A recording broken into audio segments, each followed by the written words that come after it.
So welcome back to translation and Rajbhasha. ठीक है, welcome back to translation and Rajbhasha. कैसे हैं आप सब? आई होप कि सब अपनी तैयारियां एकदम ज़ोरों शोरों से कर रहे हैं सारे एग्ज़ाम्स के लिए. अभी अप्रैल एंड तक एसएससी सीएचटी का नोटिफिकेशन आ जाएगा. ठीक है, उसके बाद अप्रैल मई जून जुलाई के आसपास आपके एग्ज़ाम्स होंगे. 30 अप्रैल कैलेंडर के अकॉर्डिंग तो डेट है नोटिफिकेशन आने की, एंड आफ्टर दैट वो रहेगा 30 मई तक. ठीक है, तो एक महीना आपको पूरा मिलेगा एसएससी के नोटिफिकेशन के आधार पे अपना फॉर्म भरने के लिए. उसके बाद मई में अगर 30 मई तक अगर फॉर्म भरने के लिए उन्होंने खोला है अपना पोर्टल, तो उसके बाद मई जून जुलाई या अगस्त स्टार्टिंग में या जुलाई एंड तक आपके एग्ज़ाम होने की संभावनाएं काफ़ी ज़्यादा है. और एग्ज़ाम कौन से? प्रीलिम्स. ठीक है, पता ही होगा आपको कि प्रीलिम्स 200 मार्क्स का होता है. 100 हिंदी और 100 इंग्लिश.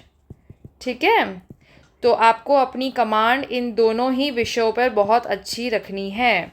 हम फ़िलहाल हमारा जो चैनल है वो ट्रांसलेशन एंड राजभाषा, वो वर्तमान में प्रीलिम्स की तैयारी नहीं करवा रहा है. जल्द ही हम प्रयास करेंगे कि हम प्रीलिम्स के लिए भी कुछ ना कुछ आपके लिए सामग्री तैयार करें और आपका जो तैयारी है, आपकी जो तैयारी है उसको सुचारू रूप से संचालित कर सके. ठीक है, पर जब तक प्रीलिम्स की तैयारी नहीं होती है, मेंस इसका एक बहुत ही बड़ा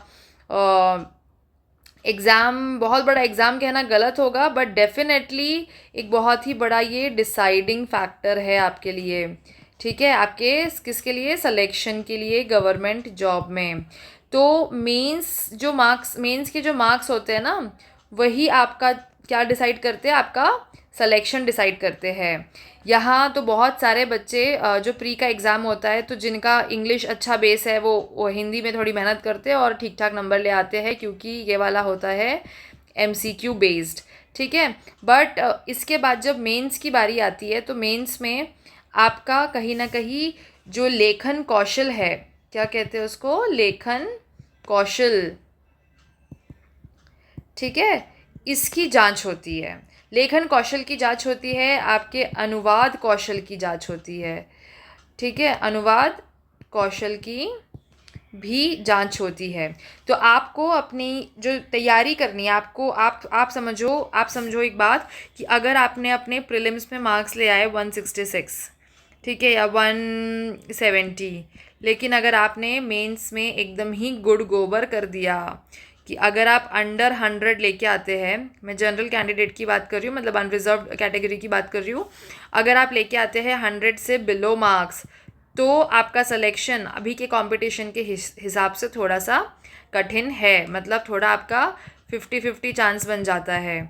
ठीक है, तो आपको अपने मेंस एग्ज़ाम में भी बहुत अच्छा स्कोर करना है. लेकिन एक दुख की बात यह है कि मेंस एग्ज़ाम में जब तक आपकी तैयारी एकदम 100% की नहीं होगी, तब तक अच्छे नंबर स्कोर करना बहुत मुश्किल है मेंस के एग्ज़ाम में, क्योंकि एमसीक्यू नहीं है, सब्जेक्टिव है. इसमें आपको आएगा ऐसे, 2 ऐसे आएंगे. ठीक है, दो ऐसे आएंगे. इंग्लिश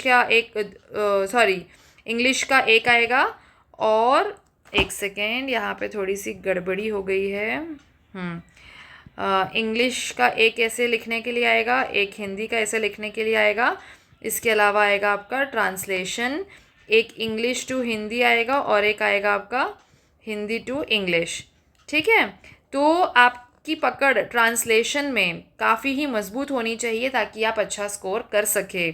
और ऐसे के लिए आपका नॉलेज देखिए, एक कुछ ऐसे होते हैं जो बच्चे ना बस लिखते हैं ऐसे, मतलब दे दिया, जैसे उन्होंने टॉपिक मिल गया उनको, मान लो योगा का टॉपिक मिला है, बेनिफिट्स ऑफ योगा के क्या लाभ है, बस टॉपिक देख के झरझर लिखना शुरू कर देते हैं फटाफट.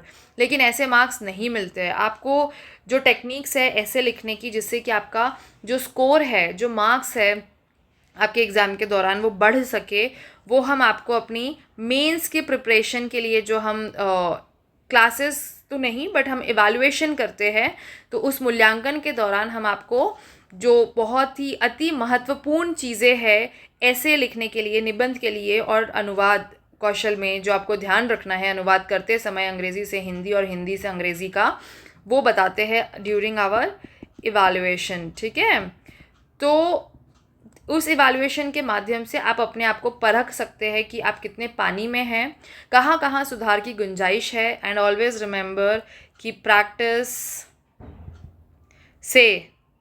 Makes a man perfect, that's very true. लेकिन प्रैक्टिस से यानी कि अभ्यास से आप कुछ भी पा सकते हैं, कोई भी सिलेक्शन ले सकते हैं, लेकिन बशर्ते वो सही दिशा में होनी चाहिए।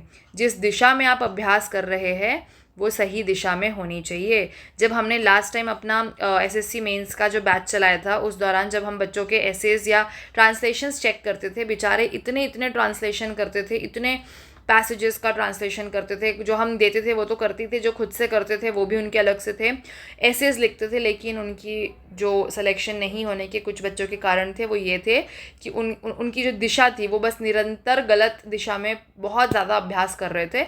और अगर आपकी दिशा गलत है किसी भी चीज़ में, तो मैं बता दूं कि आपका जो अंतिम चयन होना है सरकारी नौकरी में वो बहुत ही मुश्किल हो जाता है। इसलिए किसी भी चीज़ में डायरेक्शन, गाइडेंस बहुत इंपॉर्टेंट है। तो आपको आपके मेंस एग्ज़ाम के लिए सही तरह से गाइड करने के लिए आप हमारे चैनल को ज्वाइन कर सकते हैं, ट्रांसलेशन एंड राजभाषा। मैं कोशिश करूँगी कि डेली मैं आप लोगों के लिए कुछ ना कुछ ट्रांसलेशन मटेरियल, कुछ ना कुछ ऐसे के लिए टिप्स आप लोगों को वीडियो के माध्यम से अपडेट करवाते रहूँ।